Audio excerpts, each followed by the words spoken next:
வணக்கம். இந்த வீடியோவில் நம்ம பார்க்க போகிறது இங்கிலாண்டில் இன்னைக்கு வந்த ஸ்னோ ஸ்டோம் பற்றி தான். இங்கிலாண்டில் வின்டர் டைமில் ஸ்னோ ஸ்டோம் வர்றது யூஸ்வலான நடக்கிற விஷயந்தான். பனி பொழிவு, பனி மழை இதெல்லாம் நடக்கிற விஷயந்தான். ஆனால் இன்றைக்கி எங்களுக்கு கிராப்பலோட ஸ்டோம் வந்தது. பார்க்குறதுக்கு ரொம்ப அழகாக இருந்ததுனால கண்டிப்பாக இதை கேப்சர் பண்ணி நான் ஷேர் பண்ணணும்னு நினச்சேன்.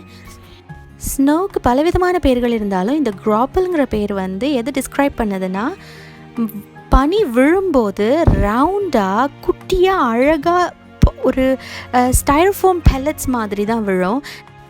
நம்ம டிவியெல்லாம் பேக் ஆகி வர மெட்டீரியல் நம்ம க்ரஷ் பண்ணோன்னா ஒரு குட்டி குட்டி பால்ஸ் மாதிரி ஃபார்ம் ஆகும் பார்த்திங்களா, அது மாதிரி தான் இருக்கும். இதில் வர பிக்சரும் வீடியோ எல்லாமே நாங்கள் எடுத்தது தான். இது எங்கள் வீட்டு பின்னாடி இருக்கிற மரத்தில் இந்த ஐஸ் இந்த மாதிரி ஃபார்ம் ஆயிருந்தது. இது எங்கள் வீட்டில் இருக்கிற கண்டெய்னரில் இருக்கிற பிளான்ஸ்லலாம் இப்படி ஐஸ் ஃபார்ம் ஆயிருந்தது. ரொம்ப குட்டி குட்டியாக ரவுண்டாக அழகான பெல்லட்ஸாக ஃபார்ம் ஆயிருந்தது. இந்த மாதிரி பனி என்னோடய லைஃப் ஹிஸ்ட்ரியில் நான் பார்த்ததே இல்லை. பார்க்குறதுக்கு குட்டி குட்டி மணி மாதிரி ரொம்ப அழகாக இருந்தது. இது பனி தானா நம்பவே முடியல. பார்க்குறதுக்கு ஜவ்வரிசி வச்சு எல்லா இடத்தையும் டெக்கரேட் பண்ண மாதிரி இருந்தது. இந்த கடுமையான குளிர்காலத்தில் ஏதாவது 1-2 பிளான்ஸில் இருக்கிற ஒரு சின்ன சின்ன கலர் கூட இந்த பேக்ரவுண்டில் ரொம்ப அழகாக தெரிஞ்சுது. இந்த கிளிப் ஒர்க்லேருந்து வீட்டுக்கு வரும்போது இந்த ஸ்டோம் ஸ்டார்ட் ஆனதுனால கார் டேஷ் கேமில் ரெக்கார்ட் பண்ணது தான் நான் இதில் ஷேர் பண்ணியிருக்கேன். வீடியோவை தொடர்ந்து பார்த்தீங்கன்னா இந்த ஸ்டைரோஃபோம் பெல்லட்ஸ் மாதிரி விழுந்த கிராப்பல் ஸ்னோவை ஆக்யூரேட்டாக கேப்சர் பண்ண முடிஞ்ச கிளிப்பிங்ஸ் பார்க்க முடியும்.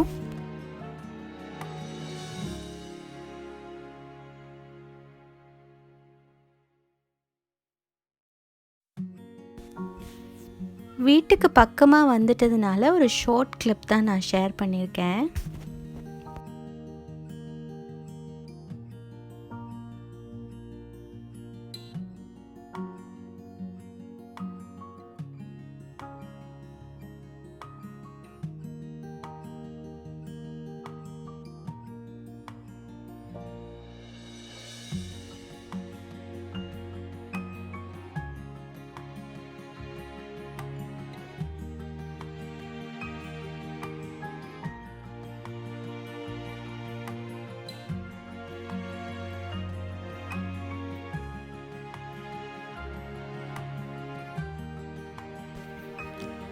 இந்த எஸ்டேட்குள்ளே தான் எங்கள் வீடு இருக்குது. So towards the end of the video எங்கள் வீட்டில் கார் பார்க் பண்ணும்போது இன்னுமே தெளிவாக தெரியும்.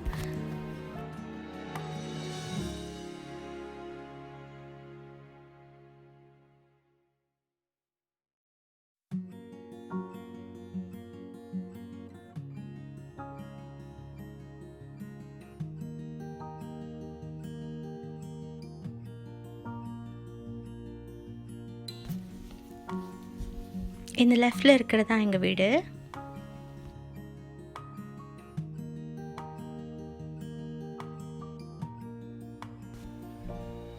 செக்யூர்ட் பார்க்கிங் வீட்டுக்கு பின்னாடி இருக்குது. ஸோ அங்கே தான் நாங்கள் கார் பார்க் பண்ணுறோம். பார்க் பண்ண முடிக்கும்போது இன்னுமே ரொம்ப நல்லா தெளிவாக அந்த கிராப்பல் ஸ்னோ தெரியும். நீங்கள் இங்கிலாண்டில் இருக்கிறவங்களா இருந்தாலும் வெரைட்டி ஆஃப் ரீசன்ஸ்னால நீங்கள் இந்த கிராப்பல் ஸ்னோவை பார்க்குறதுக்கு மிஸ் பண்ணியிருந்தீங்கன்னா இது ஒரு ஆப்பர்ச்சுனிட்டியாக உங்களுக்கு இருந்திருக்கும்னு நான் நம்புகிறேன். அண்ட் மற்றவங்களுக்கு கிராப்பல் ஸ்னோவை பார்க்கக்கூடிய வாய்ப்பாக இது அமைஞ்சிருக்கும்னு நான் நினைக்கிறேன். இன்னொரு வீடியோவில் உங்கள் எல்லாரையும் மீட் பண்ணுறேன். until then take care, bye bye.